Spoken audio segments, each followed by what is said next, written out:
نن وي په سواد کې بیا طالبان راغلي زه صرف دا یو خبره کوم او د ځوانانو ته کوم چې په سواد کې شریعت راولي، په وزیرستان کې وي شریعت راولي، په باجوړ کې شریعت راولي. هلته خو شریعت دی، هلته ټول د خلکو ژوند په شریعت دی. شریعت راولي به خوند ورشي په ایرمنډای کې د زنا په اډه کې، په پنجاب کې، په لاهور کې شریعت راولي. ورشي هلته راولي شریعت. جهاد کوي، چا سره جهاد کوي؟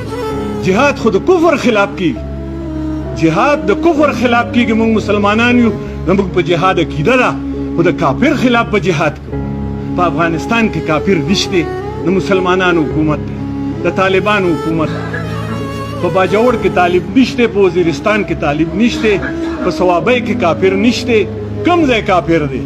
کافر خو ورشي د واګې په باډر هندوان دي، ځان کې غیرت پیدا کړي، ورشي هندوانو سره جهاد وکړي. نو هندو سره جهاد نه کوي، د پښتنو وطن روانوي، زمونږ وطن روانوي، وطن راله روانوي. زه دې ځوانانو ته وایم چې تاسو عمران پسې شوي، د ډېر په احترام وایم، د چا پسې سپکه خبره نه کوو. خو زه د تحریک انصاف ځوانانو ته وایم، زما بچي دي، زما کشران دي، زه هغوی ته دا خبره کوم چې تاسو سوچ وکئ. ستاسو په وطن کې جهادونه دي، ستاسو په وطن کې شریعتونه راولي، د دې په بنیاد ستاسو وطن امنیت تباه دی، هر څه تباه شو.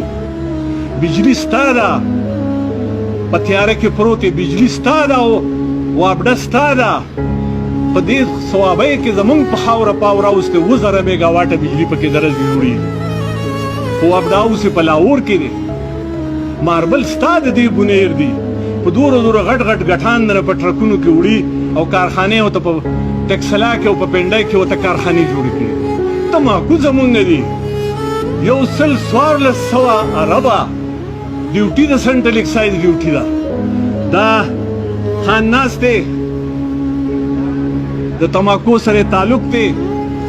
په تیر شپږ میاشتې کې 14 کارخانې کشمیر ته لاړې. کشمیریان تماکو څه پیژني؟ کارخانې 14 کارخانې کشمیر ته لاړې، 6 کارخانې پنجاب ته لاړې. باولنګر ته پکې یو کارخانه تللی ده. نو دلته هلته ورته ټیکس ماف کړه، هلته ورته ټیکس ماف کړه، نو په هغې باندې ولې دلته ټیکس نه ماف کېږي؟ زمونږ د ترقۍ حق نشته. موږ پښتنو ته ټولې د ترقۍ لارې بندې کړي دي. په کار دی چې موږ د پښتو د پښتونولۍ د کمولۍ لار واخلو. د بابړې شهیدان چې دي، دا زمونږ دپاره د لارې بل مشال دی.